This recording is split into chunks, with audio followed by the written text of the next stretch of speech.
Sa pagtakbo ng panahon, iba't ibang mga pagbabago na ang umarangkada, hindi lamang sa bansa, kundi ay sa buong mundo. Malaking papel ang ginagampanan ng globalisasyon sa paghubog ng estado ng mga bansa, sa aspekto man ng teknolohiya, ekonomiya, politika, at maging sa kultura. Kasing tulin ng mga makabagong trend ang pagbabagong hatid nito. Subalit sa biyahe ng globalisasyon, patuloy na nangangapa ang Pilipinas. Habang pilit na hinahabol ng bansa ang kaunlarang hatid nito, ano kaya ang kinahihinatnan ng mga Pilipino?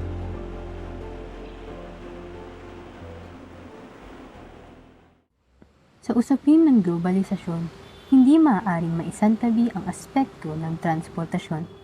Ayon nga kay Lawrence H. Summers, ang industriya ng transportasyon ang siyang nagkokonekta ng iba pang mga industriya sa isa't isa, kung kaya't ito ang susi ng globalisasyon.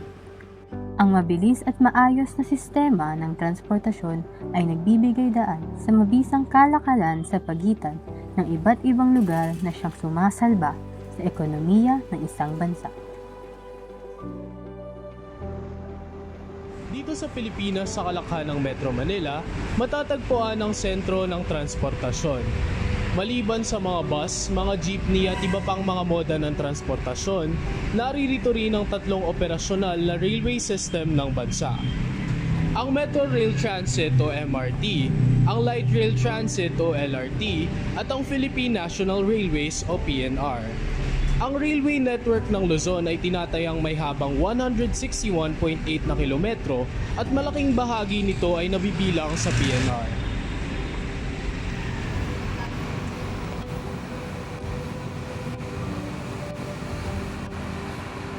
Ang PNR ay isa sa mga pangunahing moda ng transportasyon na nagsisilbi sa milyong-milyong mga commuter.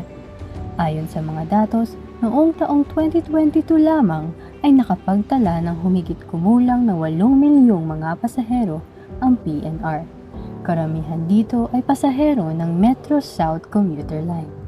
Tinatayang mayroong mahigit 22,000 pasahero ang sumasakay sa linyang ito araw-araw. Dito sa Santa Mesa, Manila, isa sa mga higit na nakikinabang sa operasyon ng PNR ay ang mga estudyante ng Polytechnic University of the Philippines o PUP.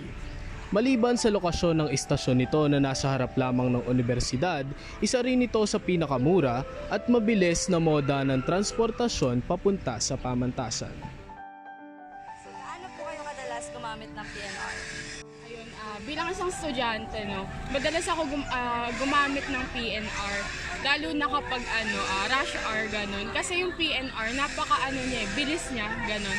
At the same time, mura lang yung pamasahe. So, madalas ako mag-PNR, lalo na kapag papasok ako ng school, ganun, mga twice a week, ganun. Paano po nakakatulong ang PNR sa inyong pag-commute in terms of time and finances? Sa time po, maaga po talaga ako nakakarating kasi kumbaga mas aagaan mo kasi nga po yung interval po ng tren, diba po, 1 hour. So, maaga po nakakarating. Sa finances po, nakakamura po talaga. Sobrang tipid po, ay tipid. 15 pesos lang po, tapos may discount po yun kasi student discount. So, malaking tulong po talaga siya. Bali po sa time lang talaga, kailangan nyo lang Maaga po. mag-prepare. Ano po ang kaibahan ng biyahe mo dati sa PNR kung ikukumpara po ngayon? Sa time-wise, nung PNR po yung ginagamit ko, parang 1 hour and 30 minutes lang. Ngayon, 3 hours na. Tapos, nung time kasi sa PNR, natatansya ko yung oras kasi meron silang schedule. Dun sa Alabang, may schedule siya. So, meron akong kopya sa phone ko kung ano yung oras dito, na-adjust ko. Ngayon kasi traffic, tapos minsan wala pang dumadaang jeep. Tapos sa LRT, mahaba yung pila. Ganun. Ang tirik na araw, malalakas at may ingay na mga busina, mga taong nag-uunahan at ang usok mula sa mga sasakyan ay ilan lamang sa mga araw-araw na tinitiis ng mga commuter. Hindi alintana ang pagod sapagkat ang tanging laman ng isip ay ang patutunguhang destinasyon. Isa si Van sa mga tao nakikipagsiksikan at naghihintay na masasakyan araw-araw. Isang estudyanteng nooy pasahero ng PNR na nag-aaral ng kursong journalism sa PUP. Mula sa lungsod ng Pasay, sumasabak siya sa mahabang biyahe papunta ng Santa Mesa, Manila. Bilang isang estudyante at commuter, paano nakakaapekto sa iyo yung pansamantalang pagsasara ng PNR? Malaki nag-epekto sa akin ang pagsasara ng PNR bilang estudyante at bilang commuter. Bilang commuter, mas mahirap siya sa daily basis ng pagko-commute ko.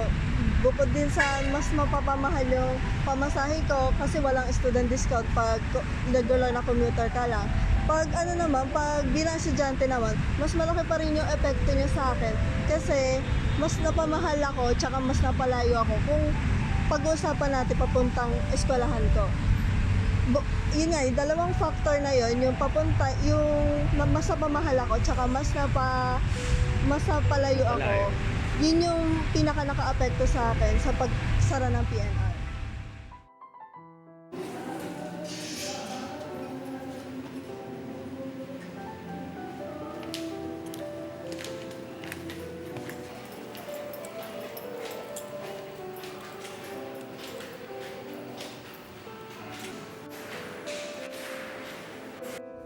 Nang umagang iyon, bago namin makapanayam si Van ay sinamahan namin siya sa kanilang pagbiyahe.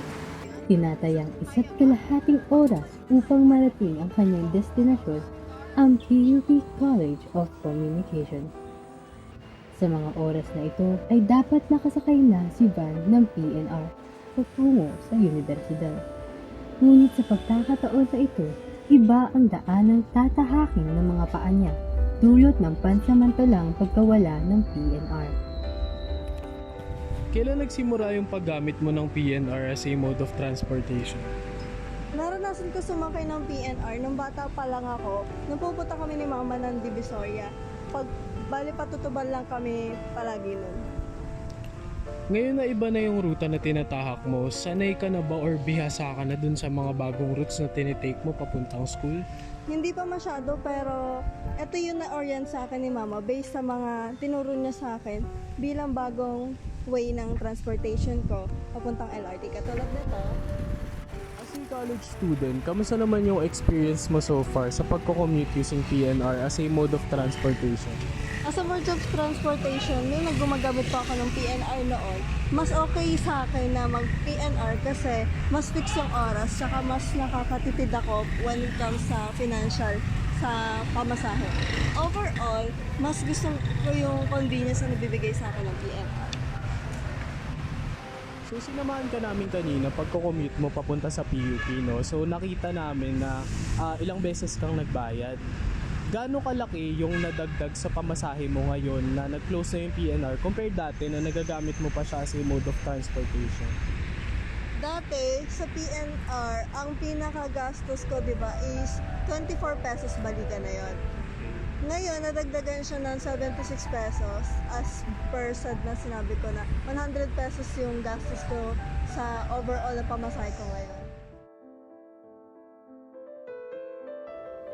Itinigil ang operasyon ng Philippine National Railway noong Huwebes, ika-28 araw ng Marso at magiging epektibo ito sa susunod na 5 taon.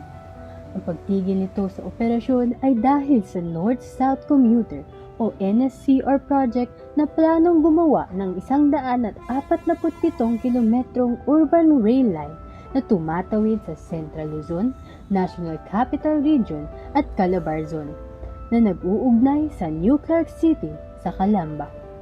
Si Van ay isa lamang sa mahigit 20,000 mga commuter na naaapektuhan ang biyahe buhat ng pagkawala ng PNR.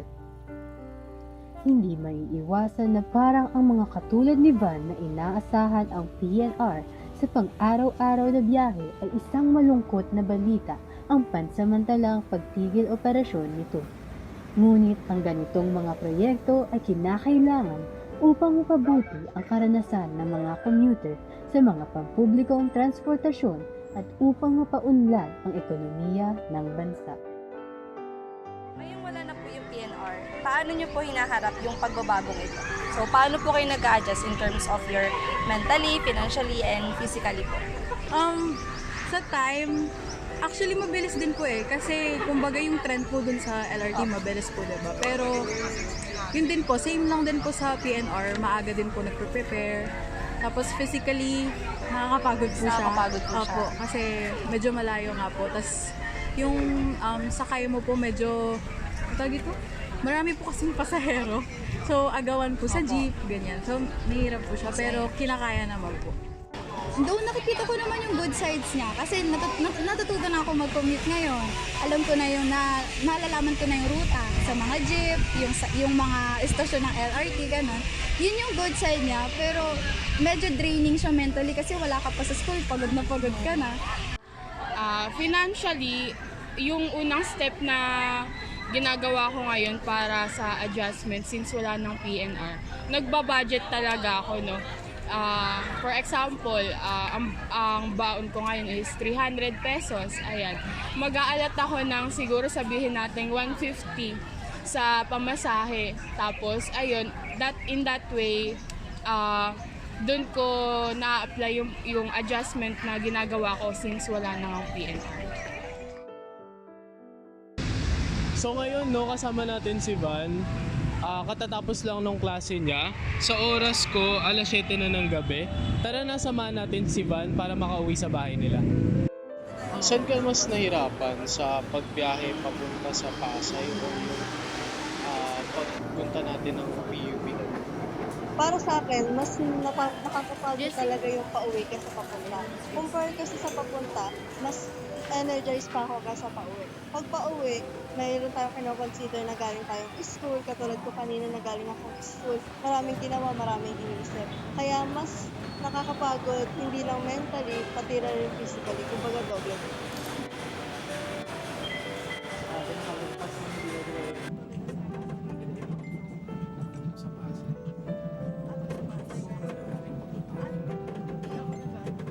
Nandito kami ngayon sa Gilpuyat Station. So nag-aantay kami ng masasakyan papunta sa bahay ni Van.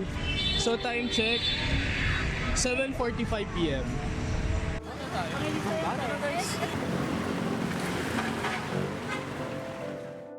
Ano po yung mungkahi nyo sa sitwasyong ganito?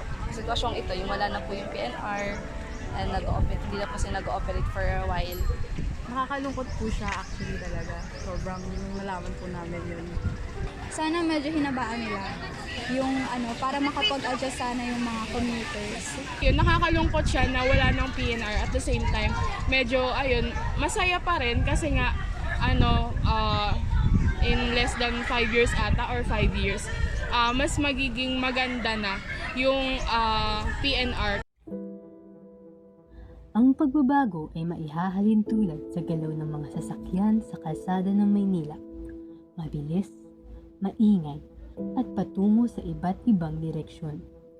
Ang mga may pribilehiyong magkaroon ng akses sa maayos, komportable at pribadong moda ng transportasyon ay kayang sumunod sa daan patungo sa pagbabago. Habang ang mga tulad ni Van at ng mga milyong-milyong Pilipinong commuter ay taimtim na pinapanood ang malabong imahe na nagsisidaan ng mga sasakyan at naghihintay ng darating na jeep, bus o tren. Nagbabakasakali na mayroong pang bakanteng upuan. Ang masakit na katotohanan ay hindi lahat ay may masasakyan sa biyahe ng Pilipinas at makisabay sa mabilis na takbo ng globalisasyon. Marami sa atin ang tila na pag-iiwanan na ng tren ng pagbabago, nangangapa at pilit nagsusumikap, marating lamang ang destinasyon kung nasaan ang kaunlaran. Subalit dala ng pansamantalang pagtigil ng ugong sa mga riles sa susunod na 5 taon, ang kakarampot na pag-asa na sa muling pagtakbo ng mga makabagong tren ay makasakay na ang lahat patungo sa pagbabago. Maaring matagal pa ang biyahe ng Pilipinas tungo sa kaunlaran, ngunit kung sa bawat bagon ay walang Pilipinong mapag-iiwanan o mapagsasarahan, ang pag-unlad ay tiyak na mas malapit at mas mabilis na makakamtan.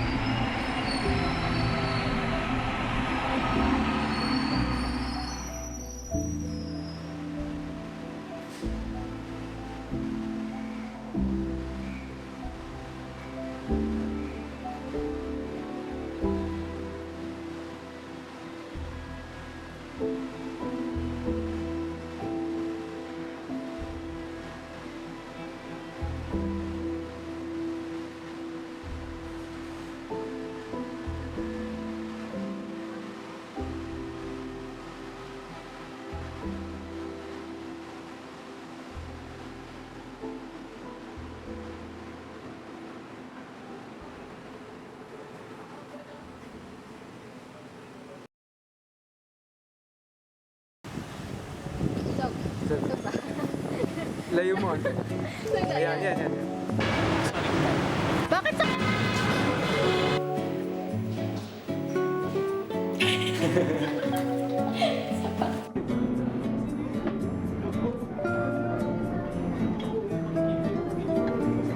Take 1, take 2, and take 3, take 4, take 5, take 6, and take 7, take 8, take 9, take 10, take 11, and take 12, take 13, take 14. Cut, take up, cut, cut. Okay, cut, cut. Safe shot. Cut, basahin mo na yung cut, bad shot. Off. Ano magpwede?